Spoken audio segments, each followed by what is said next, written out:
We all hope to stay healthy, but the truth is, that's not always the case. Many people deal with serious or minor health problems, and I'm one of them. I wish it weren't true, but I have to learn to live with it. Is it too much to ask my husband to understand what I'm going through? My name is Emily. I'm 29 and I work full-time. It's been 3 years since my husband, Jack, and I got married. Our relationship is generally good, except for one thing. Hey, Emily, wake up. I opened my eyes and saw Jack's face right in front of mine. What happened? You fainted out of nowhere. I still felt dizzy as I tried to sit up. I'm used to this feeling. I have low blood pressure and deal with a condition that makes me feel weak. It can happen even when I'm cooking, so I'm usually extra careful when I'm near the stove. I remembered I was peeling potatoes when I passed out. I felt a chill at the thought of having fainted while holding a knife. What the heck were you doing? Shouldn't he have been more worried? Jack never really understood my condition, even though I've explained it to him many times. He didn't care, and it seemed like he was annoyed. I didn't want him to worry too much, but just a little concern from him would have been nice. Was I asking for too much? We met at work. It wasn't a whirlwind romance, but we were in love.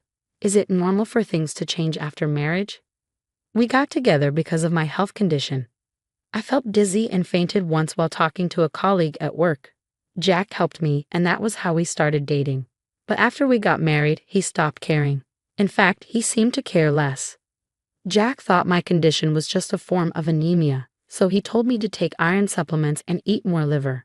He didn't realize it was a more serious problem. Even if I explained it again, I knew he wouldn't listen. It didn't bother me as much anymore that he didn't care, but he seemed frustrated by it. I'm not hungry, I'm going out. Why? I'll be ready in a minute. I don't feel like eating. How could someone who faints just from peeling potatoes not feel worse than you? I'm leaving. Wait, can you grab that meat, please? I sighed as I looked at the potatoes. This was a usual situation. Whenever I had symptoms, Jack would make up an excuse to go out and stay away for hours. But that day, he didn't come back until the next morning. It wasn't just going out.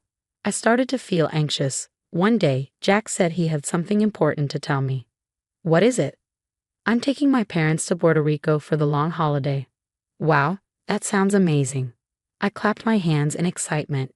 We'd never taken a trip together after getting married. It felt a little awkward to go with my in-laws, but we had a good relationship, so it could be fun. I started imagining clear oceans and sandy beaches, but then Jack said, "Don't get your hopes up." I gave him a confused look. What do you mean? I'm going with my parents and you're staying home. Why?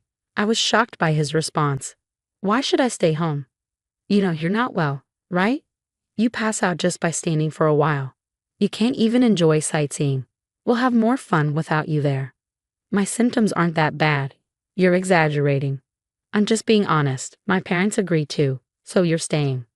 What? It's already decided. I've booked a hotel for 3. I didn't know what to say as I watched him walk out. I was left alone again while he packed for his trip. I thought about protesting to his parents, but I didn't want to cause trouble with them. Even though they seemed to be trying to ruin our relationship, I couldn't bring myself to confront them. The truth is, standing for too long makes me faint. I never know when it's going to happen, and it's hard to predict the symptoms. I guess I would have been a burden on their holiday, so I decided to let it go. While I sat there thinking, I suddenly started feeling dizzy again. Too late, my vision started spinning, and I worried about the sharp objects around me before I fainted again. Hey, Emily, wake up. I felt something nudging me, and then I heard Jack's voice. I realized I was lying on the floor. I opened my eyes and saw Jack standing over me. Jack. Oh my God, this is enough. How many times are you going to pass out? Ouch. Stop. You didn't seem like you were waking up, so I helped you. Be thankful. He pointed at me with his foot. Even though he wasn't kicking me, I couldn't believe he was doing that. I tried to get up, but I still felt dizzy and sick. I couldn't stand up. I feel really sick. I laid back on the floor, and Jack clicked his tongue in frustration. No, I didn't need him to act like that. I was upset, but I couldn't find the energy to argue with him. What's next, Jack? I'm leaving now. Be good. I'll be mad if I come home and the house is a mess. No care or concern at all. Huh? You're leaving? You know I'm supposed to go on a trip. My flight's soon. I need to leave now. Wait, help me get to the bed. At least help me. I feel like I'm going to throw up. No way. Stop acting like a baby.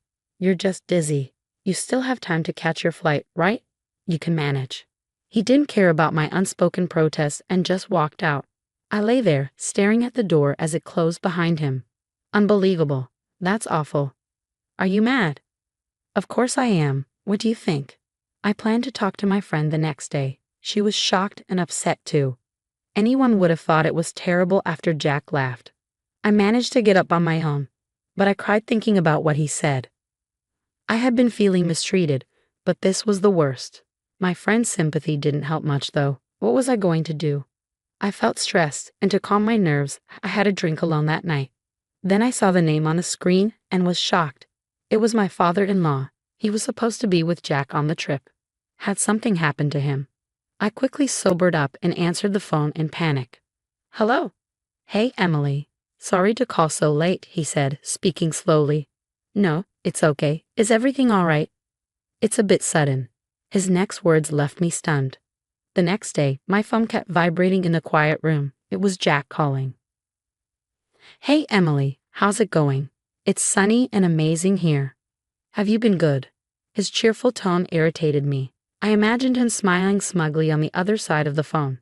I'm busy right now. What do you want? Why, you sound upset. Are you mad because I left you behind? I'll get you a souvenir. What do you want? I sighed deeply at his carefree attitude. I said I'm busy. I'm at your mother's wake right now, so let's talk later. What?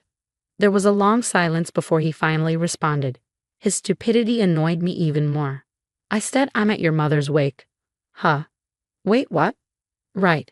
I was at my mother-in-law's wake. I know it's a shock, right? You're supposed to be with her in Puerto Rico. It can't be her wake. It's strange, right?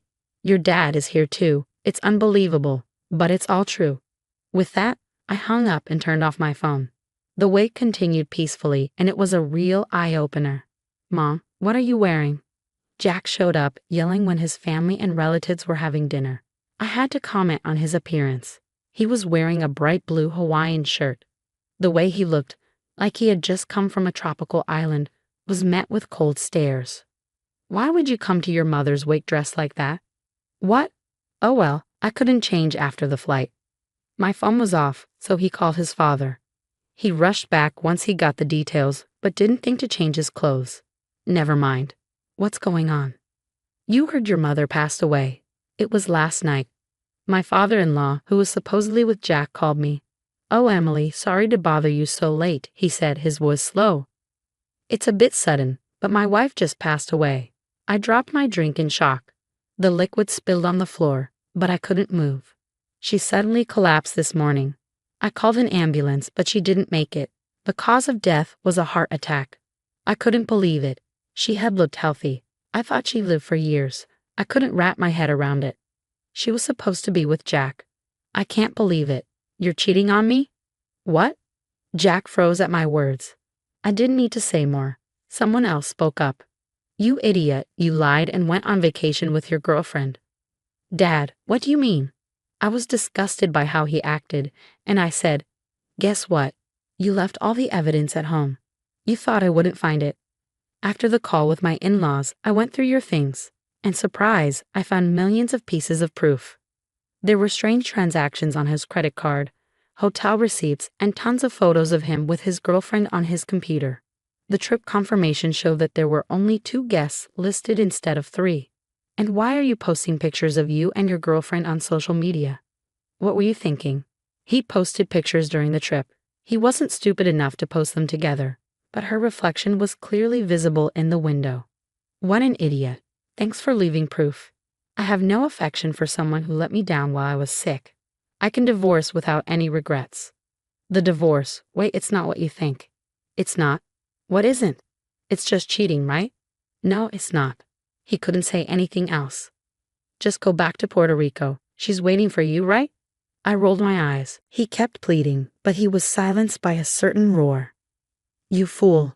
You're a disgrace to the family. Wait, what are you doing here? Why wouldn't I be? At my sister-in-law's wake, the one scolding him was Jack's uncle, my father-in-law's brother. At that moment, Jack finally realized that not only his dad and I, but the entire family was surrounding him. Wait, it's a misunderstanding. What do we misunderstand? Taking a trip with your girlfriend and leaving your wife behind. You even used your parents for your lie. Jack couldn't say anything back, cornered by his uncle. His father, too, stepped in front of him and said, "Jack, I'm ashamed to have a son like you. And you show up dressed like that at your own mother's wake. I no longer consider you my son. I'm cutting ties with you. Of course, you're terminated from your job." Jack worked in his family's business. He had never been able to keep a job anywhere. He was actually fired from the company where we met after making numerous mistakes. His dad and uncle saved him then. "No, that's not fair." "Shut up. You disregard your wife when she falls ill and go on a trip with your girlfriend. You're in no position to complain. Pack up your things at work." Wait. Jack, wearing a cheerful pie biscuit shirt, turned white in panic. It looked like a scene from a comedy, but it wasn't funny. I added more stress to him. "Don't come back home anymore. I packed your stuff and sent it to your father's house." "What? How could you do such a selfish thing?" "Why not? The apartment is in my name. Did you forget? I have no interest in sharing it with a cheater. There's no space for you there. I won't even let you in. By the way, I changed the locks so you can't get in anyway." "Oh my God." Jack screamed and collapsed on the floor. Afterward, I hired a lawyer and divorced Jack. I got a large sum of alimony from him, as well as compensation from his girlfriend. The girlfriend, who had never imagined being charged, was fed up with Jack and they broke up. He had been spending a large amount of money on her. But after losing his job, he couldn't pay off his credit card debt. He learned from his father and uncle in the end. His father didn't allow him to move back in, so he ended up living in a tiny, shady apartment. His uncle found him a job to help him pay back his loan. But I hear the job is physically demanding. "Emily, help me. I'm going to collapse from exhaustion," he lamented over the phone. "Really? If you collapse, I'll take a trip to Puerto Rico then," I replied. I laughed at Jack, who was down, and hung up on him. I don't know what happened to him afterwards since I blocked him, but I assume he doesn't have a pleasant life. Years later, I met someone new. He's into wellness and understands my disorder. Maybe he's the one. I've been experiencing those symptoms lately. Perhaps peace of mind is the best treatment. I saw a shy expression as he held out a ring to me. I'm excited about the possibility of a happy future.